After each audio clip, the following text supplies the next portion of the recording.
Bonjour, messieurs, dames.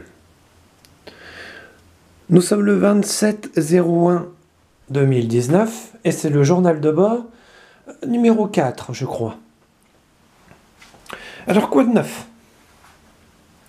Bataille d'héritage, messieurs, dames. Petite bataille navale se profile dans les mers de Rouen. C'est vachement intéressant. Je vous explique. J'ai un oncle, on va l'appeler Daniel. Ce Daniel a une fille, Caroline. Il aurait décidé que Caroline hériterait à la place de Michel, qui est le fils de ma grand-mère. Caroline étant sa nièce. Bon, de là rien de grave. Comment ont-ils voulu procéder? Eh bien, apparemment, mettons le subjonctif positif en place,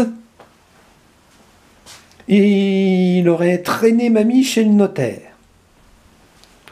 Mais ça n'a pas marché. Parce qu'en France, il est interdit de déshériter un fils. Au profit de l'autre là, la peste là. Alors du coup, pris de colère, Daniel aurait eu une idée et l'aurait suggéré à mamie. Je dis suggéré. Il y avait une assurance vie. Eh bien, pourquoi pas mettre Caroline à la place de Michel sur l'assurance vie? Ni une, ni deux, ils recontactent tous les deux la banque. Mamie explique ce qu'elle veut faire. Et la banque dit, ok, on vous envoie les papiers, vous préparez 3 enveloppes timbrées, vous nous renvoyez les papiers, et ce sera fait selon vos vœux, madame. Bien. Pourquoi je dis qu'elle est débilitante, la vieille? Elle sait que Nicolas Sarkozy a été président de la République, François Hollande a été président de la République, Emmanuel Macron est l'actuel président de la République, mais en dessous de ça, elle ne sait plus rien. Elle est capable de vous réciter ses tables de multiplication parfaitement, mais en dessous de ça, elle ne sait plus rien. Vous comprenez là où je veux en venir? Et en plus, le cerveau humain est fait de cette façon. Elle s'est imaginée avoir élevé Caroline. Alors du coup, elle la voit comme sa fille. Alors qu'en réalité, c'est complètement faux. Mais ça marche comme ça, la vieillesse. Alors du coup, moi j'arrive là-dessus. Puis ma tantine rappelle ma mère. Et lui dit, j'ai eu une curieuse discussion entre Daniel et maman. Bon, maman, c'est ma grand-mère.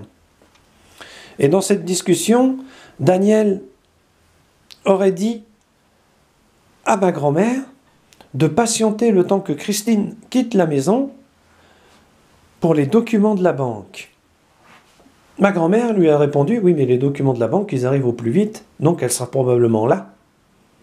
Et là, mon oncle est rentré dans un état de fureur noire.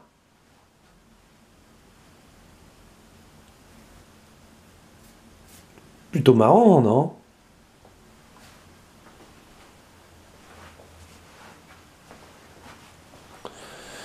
Donc, voilà, on en est là pour l'instant. Pourquoi je n'aime pas mon oncle? Parce qu'il tente de faire passer William pour un dealer de drogue international, parce qu'il tente de faire passer Oran pour une salope et une poufiasse qui ne pense qu'à l'argent, parce qu'il tente de faire passer Antoine et Baptiste pour des connards invétérés, et parce qu'il tente de faire passer ma tantine, celle qui s'occupe d'elle actuellement, pour une salope. Comment je sais ça? Je suis au courant de tout. Vous savez pourquoi il m'a fait passer cette espèce d'enfoiré? Un pédophile. J'étais tranquille chez ma grand-mère en train de boire le café quand est venu le moment de partir avant qu'elle arrive. Bon, J'enfile mon manteau, mes vestes, mes pompes, tout et tout, puis hop, roule ma poule. Je vais dans l'escalier de l'immeuble. Et qui me tombe dessus, cette espèce de connard et sa grosse. Oui, parce que monsieur aime se faire entretenir par des femmes plus riches que lui et plus intelligentes. Et là, il me dit, espèce de pédophile, t'approches plus jamais de mes gamines. Puis j'étais là, mais quel con, bordel, qu'est-ce qui lui arrive à cette espèce de gros con? Déjà qu'il n'était pas normal. Mais là, je crois que c'est le pompon. Moi, ni une ni deux, je me barre. Bon, j'avertis ni ma mère, ni mon père. Grave erreur. Ils sont toujours pas au courant, les deux vieux. J'ai toujours du mal à en parler de ce qui s'est passé. Et puis, je suis là, mais attends, qu'est-ce que c'est que ce bordel? Bon, je vais vers un pote à moi. Lui, c'est différent, c'est un politique et un franc-maçon de la première heure. Et il me dit, fais attention avec ça, parce que dans les familles, ça tourne souvent mal. J'étais là, oui, c'est clair que ça va mal se finir ce coup-ci. Et puis, je rentre, et puis j'apprends qu'il y a de pseudo-preuves et patati et patata montées de toutes pièces. Je me suis demandé pourquoi. L'héritage, messieurs, dames. Tout simplement l'héritage. Sympathique, n'est-ce pas? Donc, vous allez vous dire, mais c'est d'après lui, et patati et patata, c'est un roman, et patati et patata. Oui, si ça avait été un roman, j'aurais pas pu l'écrire autrement.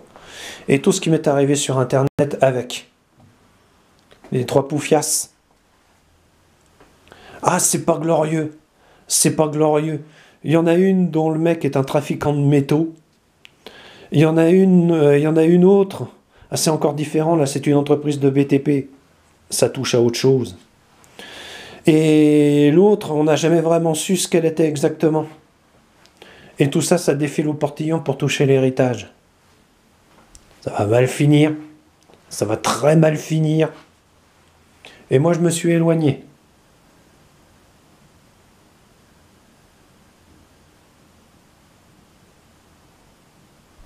Parce que ça me fait peur. Moi, je tiens à ma grand-mère. Petit A, si je peux, je la fais envoyer en maison de retraite en poussant au cul de ma mère et de ma tante, parce que c'est sa place. Et petit 2, je fais rayer ce gros connard de Daniel de l'héritage, parce qu'il est trop dangereux. Qu'est-ce qu'il va aller inventer dans le futur, cette espèce de minable? Mais je vois pas comment. Je ne fais que parler.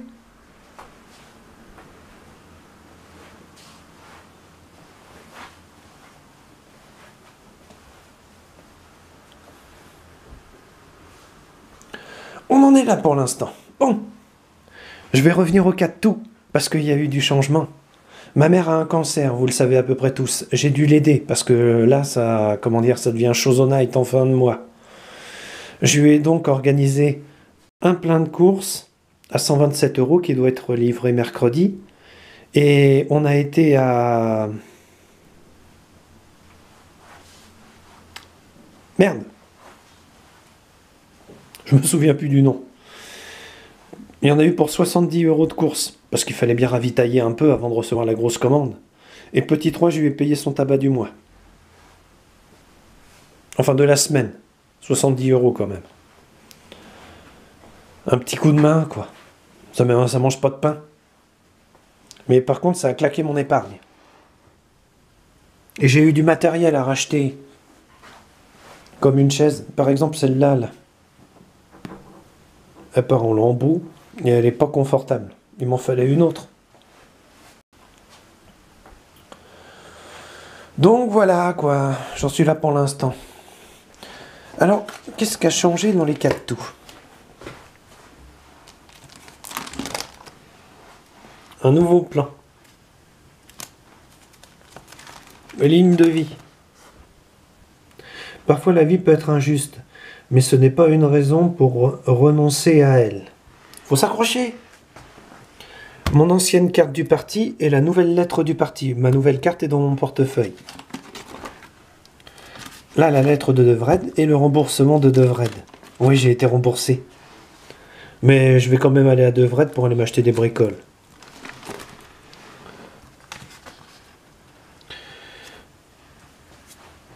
je me suis aperçu que, comment dire, casser la spirale autodestructrice, tout était dû à la maladie. Les études, le permis, le travail, peur des autres, maladie, solitude. Il faut que je casse la spirale en faisant quelque chose. J'y travaille, c'est compliqué.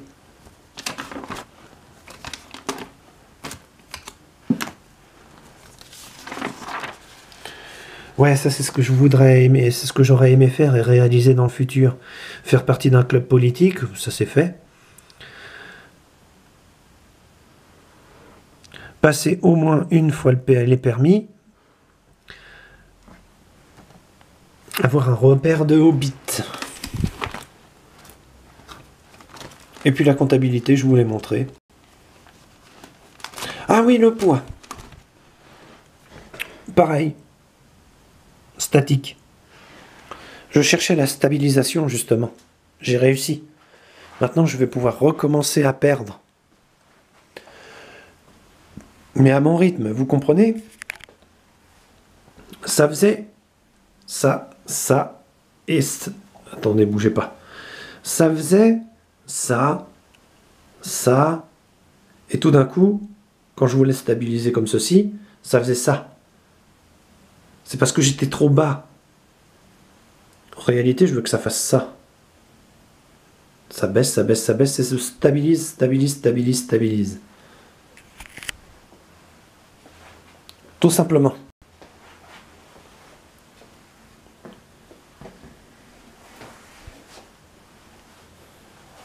Moi, je suis malade, alors c'est compliqué. Mais j'y arriverai. D'une façon ou d'une autre, j'y arriverai. Voilà, vous savez tout. Je vous ai fait mon rapport de la semaine.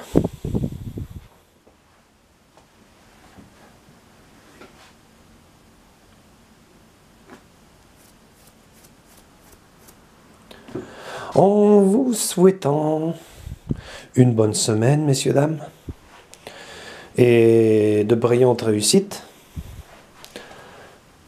Au revoir, messieurs, dames, et n'oubliez pas, méfiez-vous toujours des contrefaçons et des oncles aussi. Au revoir.